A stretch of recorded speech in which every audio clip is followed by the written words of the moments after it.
माता की, भारत माता की। विकसित भारतनो मजबूत पायो राखनारा देशना यशस्वी वडाप्रधान श्री नरेंद्रभाई मोदी साहेबनु वतननी भूमि पर उमलखाभेर स्वागत करूं छूं।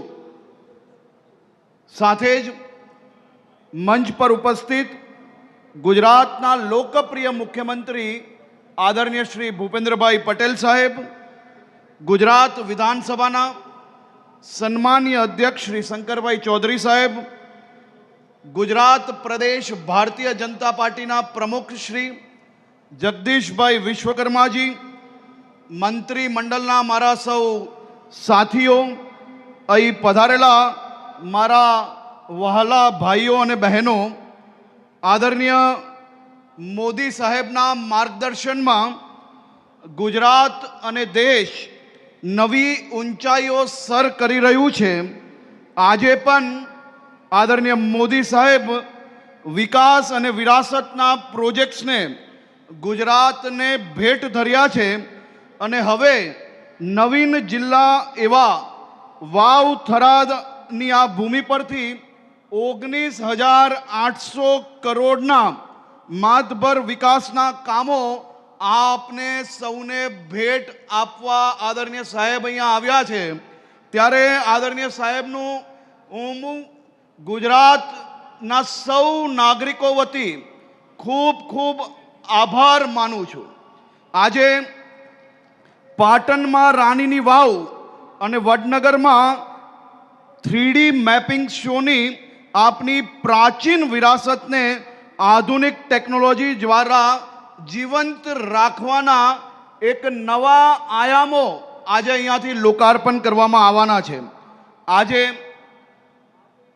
મારે ઉત્તર ગુજરાત અને ગુજરાતના સૌ નાગરિકો વતી આપના લોકપ્રિય પ્રધાનમંત્રી આદરણીય શ્રી મોદી સાહેબનો દિલથી આભાર માનવો છે। સાહેબ, આપે આપના ગુજરાતના મુખ્યમંત્રી કાર્યકાળ દરમિયાન ગુજરાતના છેવાડાના ગામો સુધી રોડ હોય, પાણી હોય, વીજળી પહોંચાડવાનો એ સમયે આ સંકલ્પ એ લોકોને સપનું લાગતું હતું।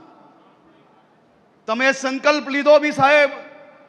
આજે બનાસકાંઠા, વાવ થરાદ જિલ્લો, કચ્છ જિલ્લો એ આપનો જીવનભર આભારી રહેશે। જીવનભર આ જિલ્લાઓને માત્ર ને માત્ર રાજકીય ઉપયોગ કરવામાં આવ્યો, પરંતુ આપે સંકલ્પ લીધો અને આ વિસ્તારના ગામે ગામ સુધી પાણી પહોંચ્યા। અમારા સૂકા ખેતરો આજે લીલાછમ થયા, ખેડૂતોની આવક વધી। સાહેબે આપના માર્ગદર્શનમાં ગુજરાતની અનેક ડેરીઓને ખાસ કરીને બનાસ ડેરીમાં એક પછી એક મહત્વનો બદલાવ આવ્યો અને બદલાવ આવવાના કારણે આજે આ બનાસકાંઠા, વાવ થરાદ જિલ્લાના પશુપાલકોની આવક વધી। આપનું જે સંકલ્પ હતો, આપનું જે વિઝન હતું કે ગામમાં જ પરિવાર એક સાથે રહી શકે, મહિલાઓ સશક્તિકરણ થાય, આ બધા જ આપના વિષયો પર બનાસકાંઠામાં અદ્ભુત કામગીરી થઈ। આજે મારે કહેવું છે કે આજના સમયે જ્યારે દુનિયાભરમાં ગામોથી શહેર તરફ લોકો વળી રહ્યા છે, ત્યારે આપના આ કાર્યના કારણે, આપની અથાગ મહેનતના કારણે આ ઉત્તર ગુજરાતના બનાસકાંઠા, વાવ થરાદ જિલ્લામાં શહેરમાંથી વસ્તી પાછી ગામ તરફ વળવામાં કદાચ એશિયામાં નંબર 1 જિલ્લો એ આપણો મોટો બનાસકાંઠા જિલ્લો થઈ રહ્યો છે। 1947માં આપણે આઝાદી મળી ગઈ। આઝાદીના લડવૈયાઓએ અનેક સપના જોયા હતા। આઝાદીના વર્ષો વર્ષ વીતી જાય છે। 2014માં આ દેશને એક એવા વડાપ્રધાન મળે છે કે જેને આઝાદીના લડવૈયાઓના સપના એક પછી એક સાકાર કર્યા। આઝાદીમાં અનેક શહાદતોના સપના હતા કે મારા દેશના પ્રત્યેક નાગરિકો ઝૂંપડા, કાચા મકાનમાંથી પાકા મકાન તરફ વળશે। મારે આદરણીય મોદી સાહેબને આભાર માનવો છે કે આઝાદીના સમયના એક પછી એક બધા જ સપનાઓ 2014 થી આ દેશના પ્રત્યેક નાગરિકોને લાભ તરીકે મળી રહ્યા છે. આ કાચા મકાનોમાંથી પાકા મકાનના સપના સાકાર કરનાર બીજું કોઈ નહીં, આપના પોતાના નેતા મોદી સાહેબ છે. આજે અહીંયાથી 39,000 થી વધારે પ્રધાનમંત્રી ગ્રામીણ આવાસ આપના હજારો પરિવારોને મળવા જઈ રહ્યા છે. વર્ષો સુધી ખેડૂતોના નામે રાજનીતિ થઈ, પરંતુ મોદી સાહેબ જ્યાર તક આવ્યા ત્યાર સુધી કોઈ ખેડૂત અહીંયા એવું છે કે જેના ખાતામાં 6,000 રૂપિયા દર વર્ષે સીધા બેંકના એકાઉન્ટમાં આવે? સાહેબ, મારી ઉંમરના અને મારી પછી જન્મેલા લોકોને કદાચ આ બધા જ વિકાસના કામો સામાન્ય લાગતા હશે, પરંતુ વડીલોને જઈને પૂછજો, ગામમાં એક રોડ બી નતો મળતો.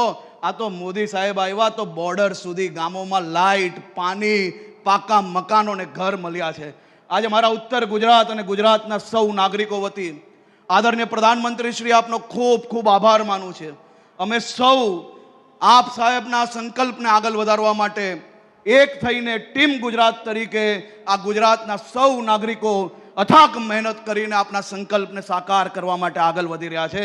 ફરી એકવાર આદરણીય પ્રધાનમંત્રી શ્રી આપનું વાવ થરાદ જિલ્લામાં હું ખૂબ ખૂબ સ્વાગત કરું છું.